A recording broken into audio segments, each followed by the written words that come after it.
일단은 이제 거의 끝이 보이는 것 같아요, 의원님. 예. 예, 어제 이제 다 10차 왔습니다, 진짜. 변론 기일 있었고 다음 주 화요일에 최종 변론 예. 그걸로 끝. 예. 이제 선고 남게 되는데 뭐 예상하셨죠, 일정 같은 경우는 그렇죠. 의원님께서는. 예. 일단- 제 생각보다 좀 늦어지긴 했는데 네. 저는 2월 마지막 날 선고하고 끝낼 거라는 생각까지 했었는데 좀 더 갔네요. 그거보다 좀 더 갔지만은 이제 3월 중순까지는 이제 끝난다 이렇게 볼 수가 3월 있죠. 15일은 절대 안 넘길 거고 아마 선고일이 네.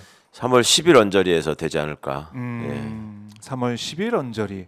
그러니까 뭐 3월 그러니까 빠르면 10일, 3월 7일 금요일, 늦으면 한 3월 13일 수요일 정도? 네. 뭐 그 정도 되지 않을까 싶은데요. 그래요. 진짜 이제 얼마 안 남았다라는 생각이 드는데 어제까지 10차까지 있었던 이제 변론, 뭐 증인도 나왔고 네. 16명인가요? 나오고 여러 가지로 뭐 우리가 분석해 볼 그런 부분들이 있는데 총정리를 한번 해봤으면 좋겠습니다. 증인들 나오면 끝나지 않았습니까? 예.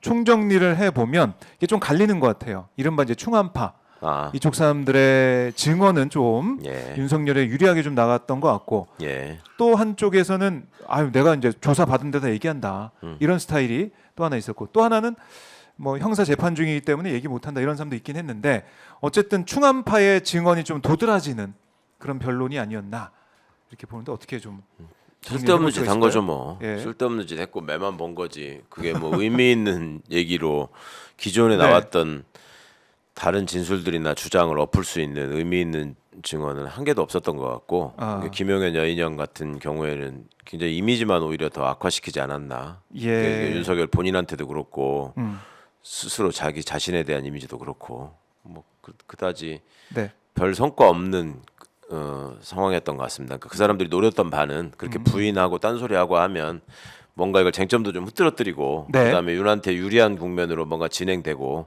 그랬어야지 의미가 있는 거잖아요. 근데 그렇죠. 뭐 쟁점은 하나도 흐트러지지 않았고 윤에 대한 어떤 일반적인 시선이나 여론은 악화될 수밖에 없는 식의 반응이나 대답을 했기 때문에 금방 반박되는 거짓말을 너무 많이 했어요. 네. 예. 뭐 사실은 인원위안만 안 쓴다고 했다가 보니까 뭐 그러게요. 바로 인원위안 썼던 말 썼던 그런 부분들도 있었고 그리고 어제 같은 경우도 한덕수 총리가 나와가지고 네. 이 국무회의 이거 문제 있다라는 식으로 얘기한 거 아니겠습니까? 그러니까 윤석열은 자기가 출세시켜주고 뭐 믿었다는 사람들 위주로 증인 신청을 했었던 것 같고 네.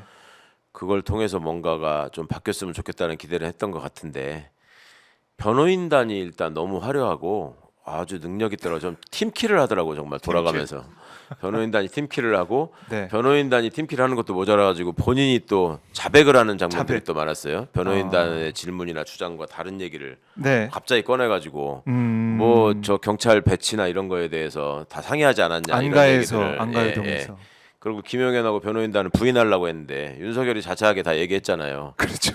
뭐 처음으로 그 상황이 어떤 건지 예, 자기 예. 입으로 얘기를 했어요. 예. 그러니까 훌륭해요. 팀킬.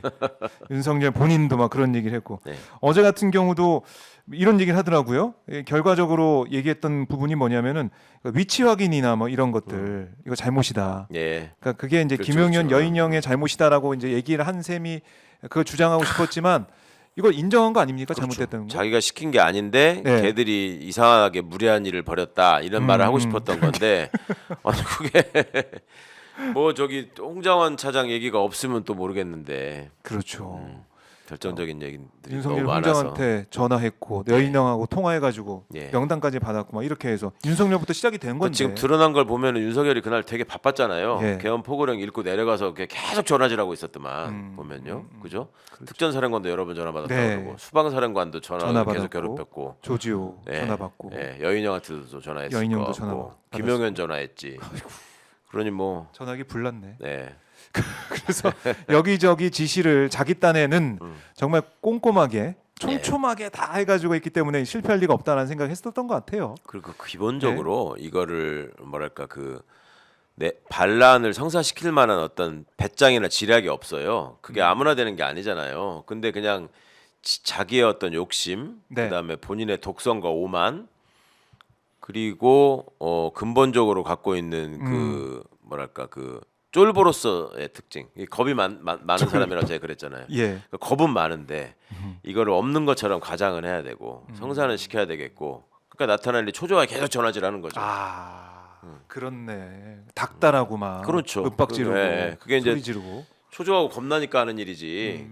그게 본인이 어느 정도의 아니 김용현 정도만 돼도 네. 그냥 노상원한테 전화해서 야 이제 어떡하냐 뭐 이 정도 얘기를 했다는 거잖아요. 그렇죠. 다 끝난 근데 윤석열은 김용현한테 야 내가 천병하자고 그랬잖아 뭐 이런 얘기했다는 거 아니에요.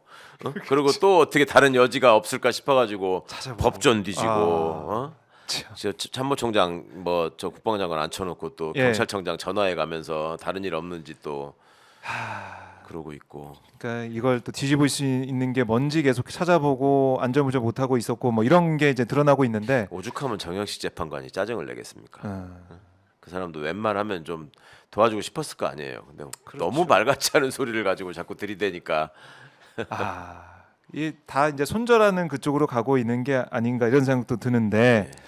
자, 이 윤석열의 이런 모습을 쭉 보면은 그런 지적도 나오더라고요. 결국에는 윤석열이 직접 지시를 했다는 그 증언에 그런 게 없으면은 예. 뭐 어떻게든 김용현한테 다 넘기고 빠져나갈 그런 것도 있지 않았을까라는 건데 지금 나오는 거 뭐 홍장훈도 그렇고 조지호, 또 곽종근, 또 수방사 쪽 사람들, 간부들 다 대통령의 지시사항을 듣는 거를 옆에서 보고 있거나 아니면 직접 예. 전화를 받았거나 예. 그런 증언들이 나오니까 이거는 피할래야 피할 수 없는 상황이었다 맨 처음부터. 그럼요. 그리고 무엇보다도 실병력을 지휘했던 지휘관들이 예. 특히 특전사 같은 경우에는 다 들었다는 거잖아요. 그 열려져 있는 방송망으로. 예.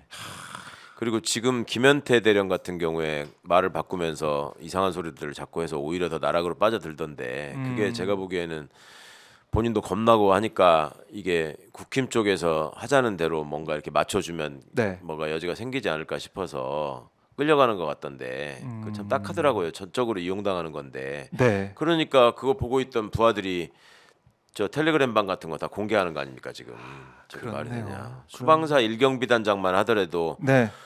아니 제가 뭐 그렇게 저희 의로운 사람은 아니다 나는. 근데 내 부하들의 지휘관이고 부하들이 직접 다 보고 알고 있는데 어떻게 내가 거짓말을 하냐. 조성현 대령은 그렇게 얘기했잖아요. 근데 맞아요.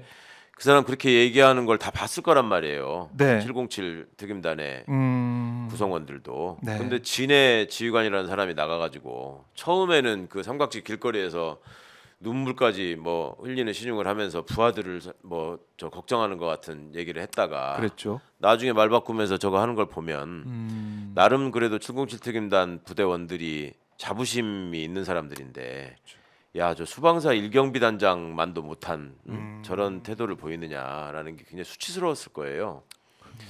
그러니까 그 김현태 대령한테 그렇게 하는 게 아닌데 저는 예. 국힘 의원들이 상당히 많은 부분 작용을 했을 거라고 저는 추측을? 추측이 되거든요. 김현태 네. 대령의 태도를 보면 저는 국힘 의원들 참 나쁘다고 생각합니다. 자기들이 보호해줄 수도 없으면서 그 어떻게 보호를 해주겠다는 건지 모르겠는데 이용만 하는 거지 무슨 보호가 되겠습니까? 그게. 그러니까요. 예. 이게 말이 계속 바뀌고 있는데 그 말이 바뀐다고 해서 그 사람 말이 바뀐다고 해서 뭔가 영향을 줄 수 그렇죠. 있는 그것도 아니잖아요. 예. 밑에 부하들이 다 알고 있는 것이고. 그러니까 뭘 말을 바꿔도 좀 기술적으로 바꿔야지. 그거를 케이블 타이를 사람들 포박하려고 갖고 왔다고 자기 입으로 다 얘기해놓고 나중에 그 문 걸어 잠그려고 했다 그러는데 실제로 안 되죠. 감은 거는 또 소방 호스로 감았잖아요. 호스로 감고 뭐 청테이프로 감고. 네, 정테이프로 감아놓고. 막 그러고 그러니 있었죠. 그런 거짓말을 그냥 밑도 끝도 없이 해대니 아, 그게 본인한테 무슨 저는 김현태 대령이 그냥 그렇게 이용당하고 뭐 저기 나락으로 빠지는 것도 좀 불쌍하지만 네. 저런 식의 행동을 보임으로 해서 그냥 첫날 얘기했던 그 태도만 유지하고 있었어도 그 중요임무 종사자로 분류될 가능성이 굉장히 낮았는데 지금은 그냥 빼도 박지도 못하게 중요임무 종사자가 그렇네요. 돼버렸어요 스스로. 야, 그러니 아유 참. 그래서 이건 뭐 이제 국민의힘 쪽에서도 그렇고 이거 민주당에서 회유를 했다. 곽종근 회유를 했고 그걸 뭐 김현태가 내가 봤다 뭐 이런 식으로 하면서 회유 주장을 했는데 그 주장이 전혀 뭐 여론을 움직이거나 그런 건 또 아닌 거예요. 지금 보면. 그러니까 곽종근 사령관의 태도가 네. 모든 걸 다 말해준 거죠 뭐. 그리고 본인 입장에서 어찌 보면 그러니까 그 요행으로 쓰리스타가 된 거 아니에요. 원래 사실상 포기하고 있다가 진급하는 과정에서도 그랬다가 네. 그거에 일종의 홀린 셈이지. 그걸 많이 후회하는 듯한 모습들을 많이 보였잖아요. 그렇죠. 그러니까 이제 그것이 국민들이 보기에도 인간적으로 뭐랄까 이렇게 설득력 있는 모습들이 있었고 네. 뭐 그거를 뒤엎는다는 게 정말 쉽지 않죠. 거짓말로 뒤엎는다는 게. 그래요. 김현태 단장도 사실 좀 안타까운 부분이 있는데 이게 수사 과정에서 또 어떻게 바로잡힐지 네. 지켜보도록 하고요.